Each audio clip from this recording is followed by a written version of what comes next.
Good morning, Lululus. How you doing? People are leaving MAGA in droves over the Joker's tweet that happened last night. And a lot of people on our side are like, why?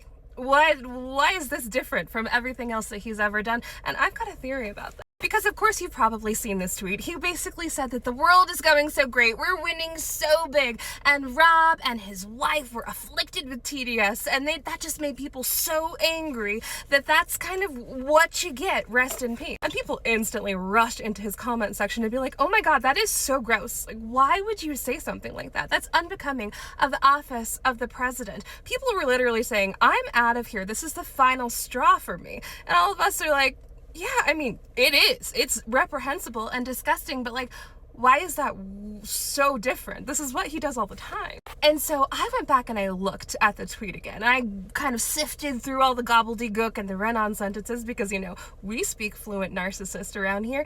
And I realized that if you translate it all down, basically that tweet says, you'd still be alive if you loved me more.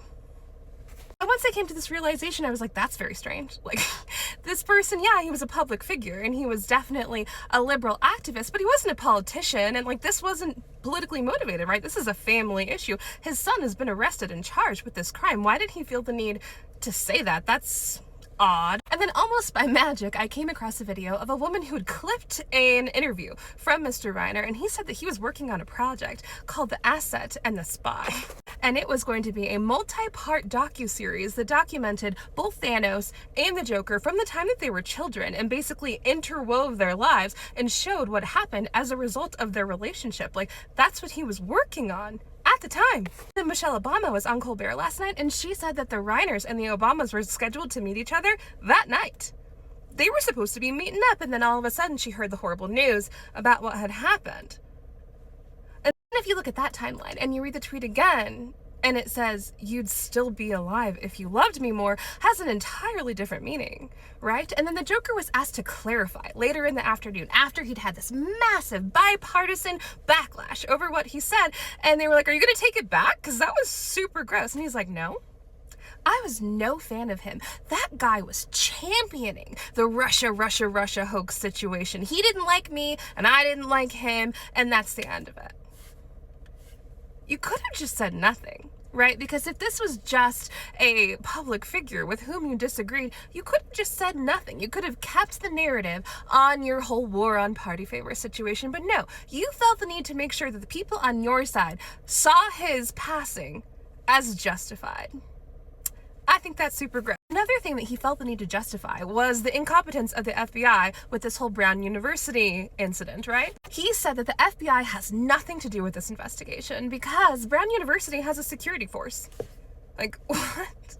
The Federal Bureau of Investigations doesn't have anything to do with investigating a mass here in the United States? Since when?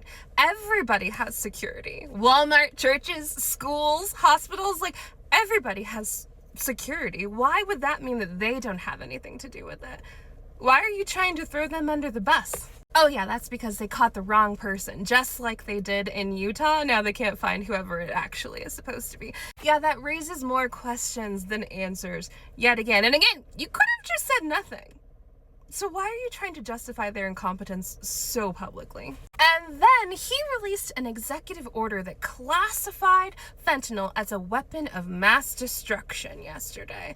And we all know what that means. That is presumably to justify us going to war with Venezuela, despite the fact that Venezuela doesn't even make fentanyl. Like, not most of it. Usually it comes from other parts of Central America as well as China. But we've all seen what their plans are over there. That reminds me of a very specific alleged for entertainment purposes only phone call that was leaked, and it was talking about these Floridian billionaire files, right? It said, you have to stop this. Do whatever you can. Start a fluffin' war if you have to, but stop this. And we are now 3 days away from when the Joker is required by law to release the entirety of these Floridian billionaire files. The law states that it can't be redacted at all, not for embarrassment, not for reputational reasons, not because it will upset anyone. The only things that are allowed to be redacted are victims' names. Now, do I think that they're going to follow through on this? No, absolutely I don't. They're not going to start following the laws now, that's for sure. So my question to lawmakers is, what's your plan?